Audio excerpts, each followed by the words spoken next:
Okay, to help everyone understand why you are creating an annotated bibliography, this is Dr. Harville making another video to explain the purpose of this final exercise. So an annotated bibliography, the purpose of that is the fact that when you face a topic that you might know a little bit about, you're coming in with blinders on and only know what you've been told or what you've read about so far. Now you have to take those blinders off and expand your knowledge. So this is where the research comes into play. This particular essay, if you just read a little bit and started writing your paper, you're still underprepared to make that strong decision.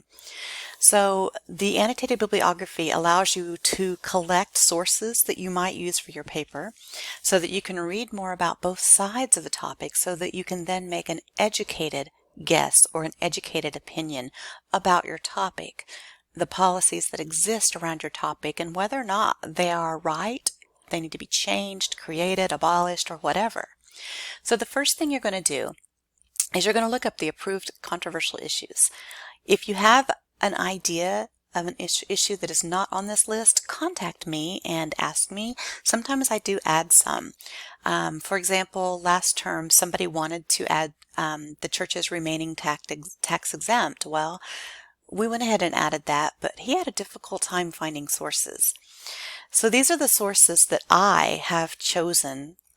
I usually have students do this in class where they fill out their name and put their top 5, 1, 2, 3, 4, 5, and I choose which topic they take so that no two people have the same topic. This really comes into play whenever we do the presentations because others will be watching it. Well, for this particular serious situation with COVID-19 and everybody needing to stay home, we're not going to do presentations. You're still going to create one though. So I don't care which of these you pick. If everybody picks the same one, I guess that would be okay. So these are the topics. Some of them have subcategories to them. So for instance, genetic manipulation. This could be eugenics, bioethics, anything having to do with altering genetics or biogenetic engineering. Such of this would be if you had a baby in utero, which means they're not born yet, and they have a serious medical condition that they can fix by, altering the fetus in some way so that it is born as healthy as possible.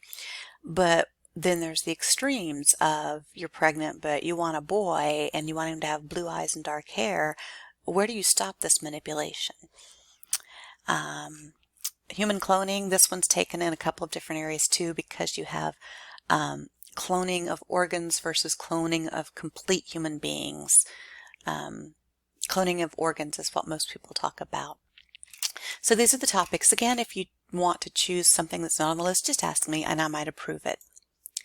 Okay, so you got to know your topic. Therefore, you need to do your search. This is what the other video talks about, this YouTube here. So you watch that YouTube and it tells you how to find the sources for your paper. But what is your paper going to be about? How do you know? Well, I have added an assignment here that tells you what it's all about. Basically, to understand your topic, you do need to do some reading and research, and that's what the annotated bibliography is for. So here is a guide that can take you to the government websites. I'm going to go ahead and click on that. Yes, go ahead and go. And so you're going to need, something from the opposing viewpoints page that I had you look under the library. You're going to probably be needing to look under government or nonprofit websites like bioethics issues. Gee, that would probably have to do with bioengineering. CDC, that could be something having to do with any type of disease, child welfare, ethics. All of these types of things here might get you the government website that you need. If not, oops, you don't need to see that. That's the screensaver. If not, you go to the library website and start searching, or Google it. Google your topic and the word .gov after, and it will find you a government website with your topic.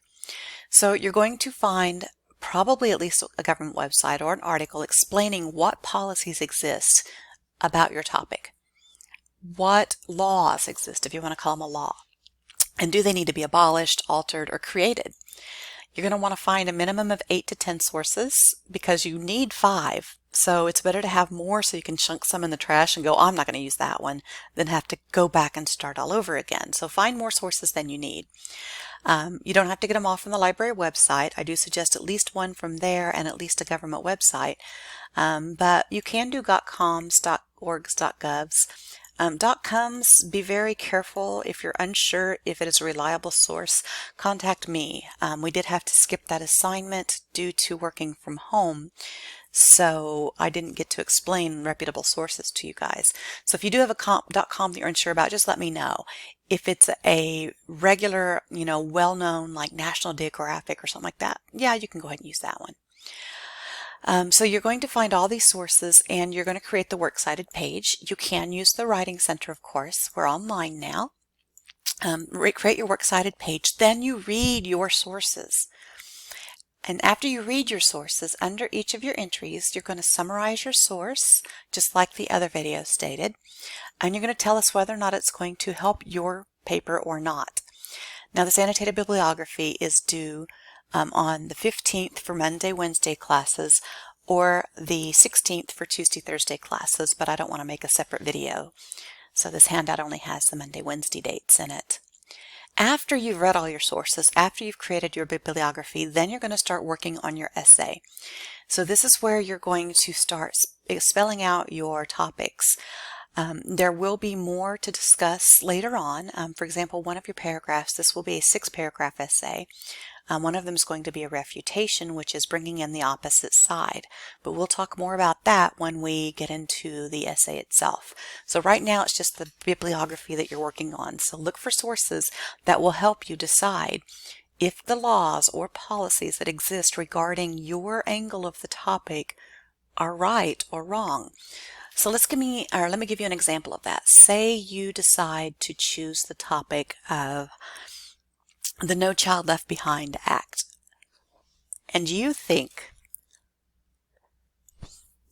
that this act needs to be abolished because with No Child Left Behind, students have been getting out of high school or graduating high school completely unprepared for college and the real world. So sometimes people do need to be held back in order to learn what they need to learn to survive. So you think it needs to be abolished. Well, the annotated bibliography you're going to be writing is going to be then creating all the sources or finding all the sources that would help. So you're going to find the opposing viewpoints, both sides of the story. You're going to be finding the policy and how it exists within the government website. Probably something to do with education. And then you're going to find other sources that talk about this. The No Child Left Behind Act, maybe define what the act is, things like that. So that's the kind of information you're looking for, is what is the law or policy or act? Does it need to be changed based on what information that you've come across? So this is a lot of research you're going to be doing. And then the last thing you'll be doing for me is a presentation.